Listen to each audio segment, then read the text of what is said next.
যে কোনো নেক আমল আল্লাহর জন্য আপনি যদি করেন, যে কোনো ভালো কাজ যদি আপনি করেন, সেটা আল্লাহর কাছে গ্রহণযোগ্য হবে, আপনার আমল নামায় লেখা হবে, আপনার আমল নামায় যুক্ত হবে, কিয়ামতের ময়দানে সেটা দেখতে পাবেন।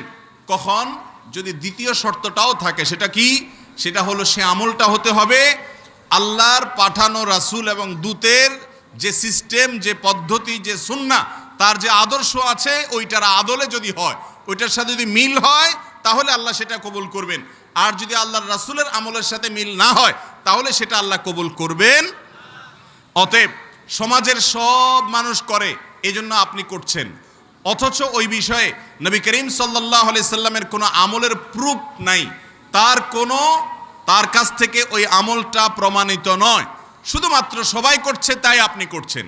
এরকম যদি হয়, তাহলে সে আমলটা আল্লাহ কবুল করবেন। অনেক নেক আমল আছে, অনেক ভালো কাজ আছে, আমরা মুসলমানরা সেগুলা করি। সে আমলটা করার সময় আমাদের মনে এই চিন্তা আসেই না যে এই আমলটা কি মুহাম্মদ সাল্লাল্লাহু আলাইহি সাল্লাম থেকে প্রমাণিত কিনা। আপনি যে কোনো একটি ইবাদত করবেন, এই ইবাদতের শিক্ষক হিসাবে আল্লাহ কাকে পাঠিয়েছেন? মুহাম্মদ সাল্লাল্লাহু আলাইহি সাল্লামকে।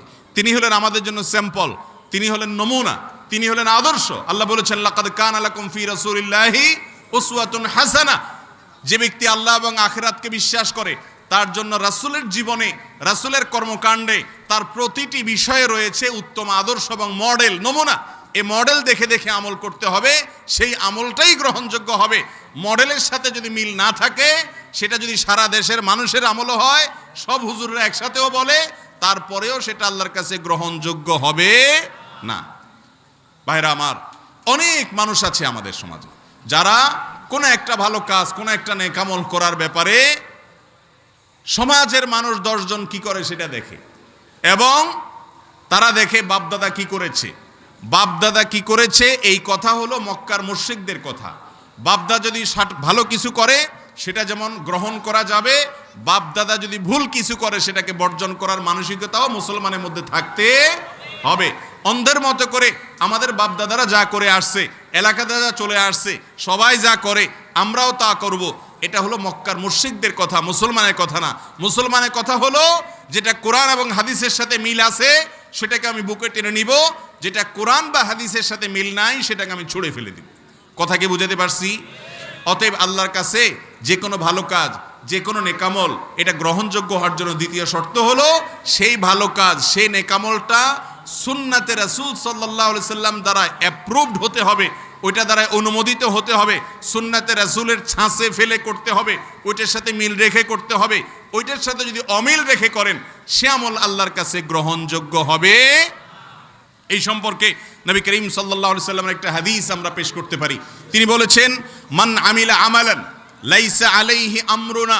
ভালো করে খেয়াল করেন, নবীজি সাল্লাল্লাহু আলাইহি সাল্লাম বলেছেন, মান আমিলা আমালান, যদি কেউ কোনো আমল করে, যদি কেউ কোনো আমল করে, লাইসা আলাইহি আমরুনা, অথচ ওই আমলটা ওইভাবে বা ওই আমলটা করার ব্যাপারে আমার কোনো অর্ডার নাই, আমি বলি নাই সেভাবে করতে, তারপর যদি কেউ সেটাকে ভালো আমল মনে করে ফাহুয়া রাদ।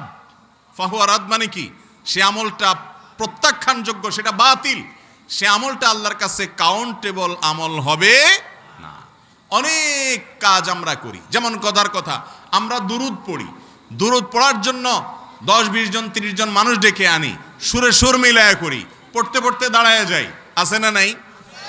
নবী করিম সাল্লাল্লাহু আলাইহি সাল্লাম আমাদেরকে দুরুদ পড়তে বলেছেন না বলেন নাই? তার দুরুদ পড়ার সময় কি তিনি এরকম কোনো অর্ডার করেছেন কিনা দেখতে হবে, প্রুফ। যদি তিনি বলে থাকেন যে হ্যাঁ তোমরা দুরুদ পড়তে হলে 10 জন 20 জন 30 জন একসাথে হয়ে যাবা, এবং সেখানে কিছু তবারক নামের কিছু খাবার টাবার রাখবা, এবং সেখানে একজন হুজুরের সাথে তালে তাল মিলায়া পড়বা, পড়তে পড়তে আবার দাঁড়ায় যাবা, এরকম কোনো সিস্টেম যদি হাদিস থেকে জানা যায়, অবশ্যই সেই সিস্টেম মানতে হবে। আর যদি হাদিস থেকে সেরকম কোনো প্রুফ না পাওয়া যায়, সে আমল করা যাবে। যদি করেন তাহলে সে আমলটির কারণে আল্লাহর কাছে সওয়াব তো পাওয়া যাবেই না, বরং নকল টাকা পেলে যেরকম অপরাধী হিসাবে ধরা হয়, নকল আমল নিয়ে কবরে গেলে অপরাধী হিসাবে ধরা হবে, আল্লাহর কাছে পাকড়াও হবে। এই জন্য আপনি যদি আমল করে আল্লাহর কাছে সেটার সওয়াব চান, বিনিময় চান, প্রতিদান চান, পুরস্কার চান, তাহলে আপনাকে দ্বিতীয় শর্তটাও ফুলফিল করতে হবে, তা হলো সে আমলটার প্রুফ সে আমলটার অনুমোদন, সে আমলটা নবী করিম সাল্লাল্লাহু আলাইহি সাল্লামের জীবনে ছিল কিনা বা তার হাদিসের আলোকে প্রমাণিত হয় কিনা।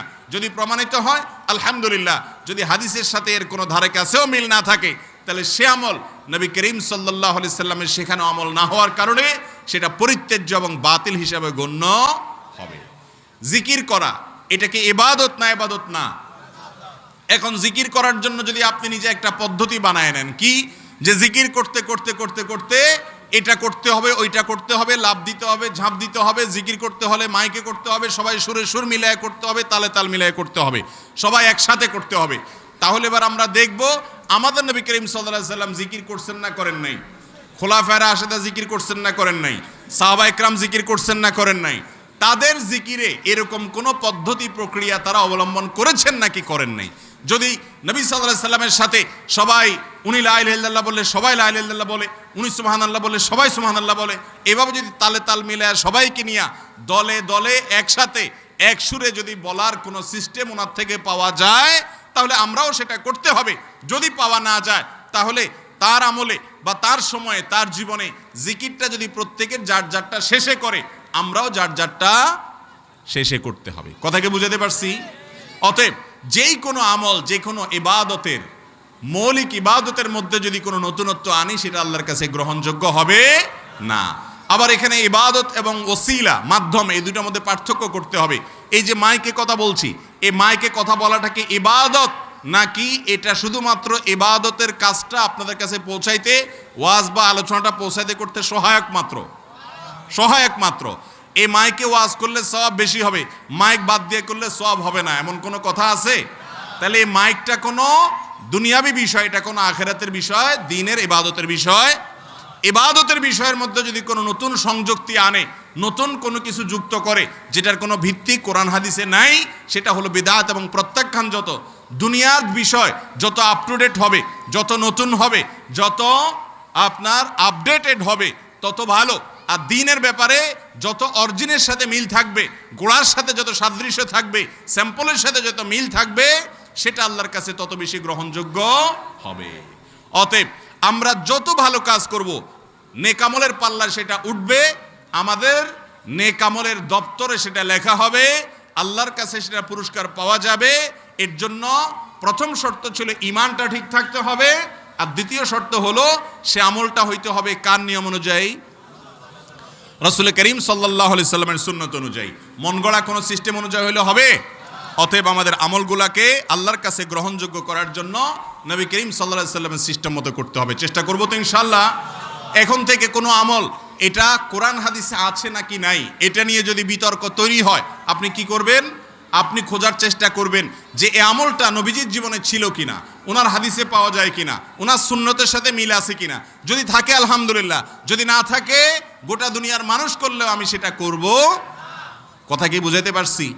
এখন এই কথা বললে আপনারা আবার বলবেন, হুজুর কোরআন হাদিস যদি এত আমরা বুঝি তাহলে আর আপনাদেরকে দাওয়াত দিয়ে আনার দরকার ছিল। হ্যাঁ, এটা ঠিক।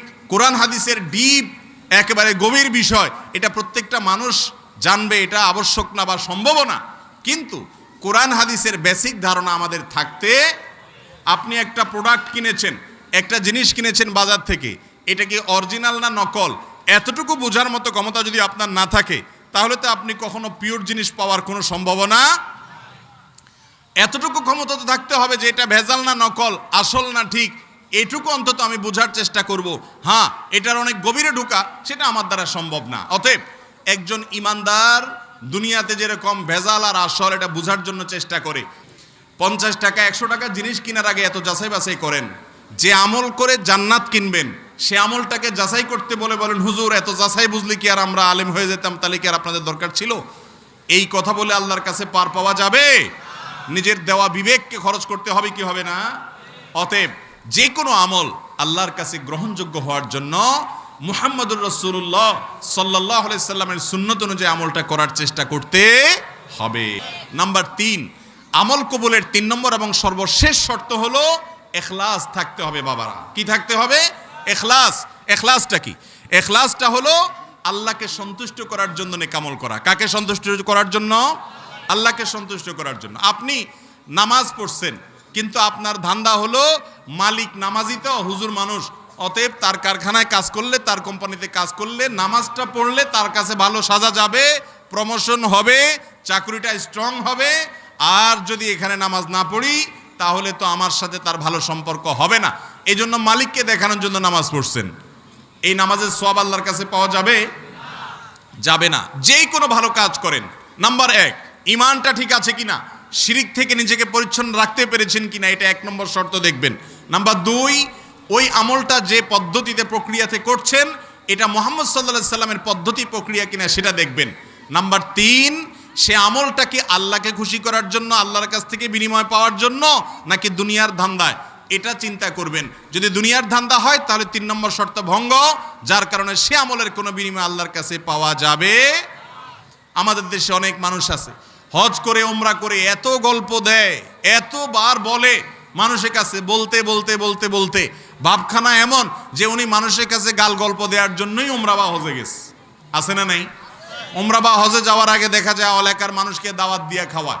এক সময় মানুষ পানির পথে হজে যেত, উমরা যেত, যেতে মাসকে মাস লেগে যেত, আবার ফিরে আসবে কিনা জানতো না। তখন সবার কাছে মাপটাপ চেয়ে যাওয়ার ব্যাপার ছিল। এখন তো আল্লাহ তাআলা সহজ করে দিয়েছেন, 6 ঘন্টা 7 ঘন্টায় হজে চলে যাওয়া যায়। এখান থেকে ঢাকা যাওয়া যত কঠিন, হজে যাওয়া ঢাকা থেকে জেদ্দা যাওয়া তার চাইতে বহুগুণ সহজ।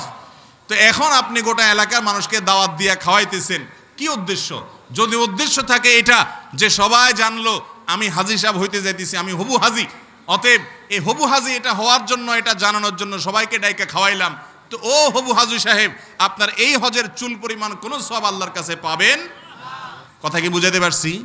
আপনি যদি কাউকে বলেন কোনো কিছু, আপনার নাম বললো, আলহাজ লিখলো না বা বললো না, আপনি যদি বলেন যে বাবারে ভাইরে আল্লাহ তো আমার পশ্চিম দিকে নিছিল, তার মানে আমার নামের শুরুতে আলহাজ নাই কেন, তাহলে আপনার হাজ ওখানেই শেষ, আপনার হজ সেখানেই শেষ। দান করার সময় ভেজালটা সবচেয়ে বেশি হয়।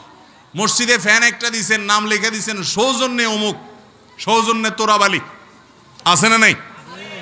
তা আপনি যে আল্লাহর ঘরে মসজিদে ফ্যান দিয়েছেন এটা কি আল্লাহ জানে না জানে না? অতএব আপনার সওয়াব আল্লাহ দিবে, তিনি জানেন, কিন্তু আপনি নাম লেখা দিলেন। আপনার উদ্দেশ্য যদি হয় এই যা কে দিল, এলাকা মানুষ একটু জানলো, আমার দিকে একটু তাকাইলো, একটু ভাবসাব আসলো, শুনলে একটু ভালো লাগলো যে আমি দিছি, হ্যাঁ একটা ভাব আসলো, তাহলে আপনার ওই আমলের কোনো সওয়াব আল্লাহর কাছে পাবেন। 2 টাকা দান করে 10 টাকার ফুটানি এবং 10 টাকার গাল গল্প দেওয়া, এগুলার চরিত্র আমাদের মধ্যে আছে না নাই? কথা কি বুঝাতে পারছি? অতএব নেক আমল আল্লাহর কাছে গ্রহণযোগ্য হওয়ার জন্য ইখলাস থাকতে হবে। আমলটা কার জন্য হবে ভাই? আল্লাহকে খুশি করার জন্য।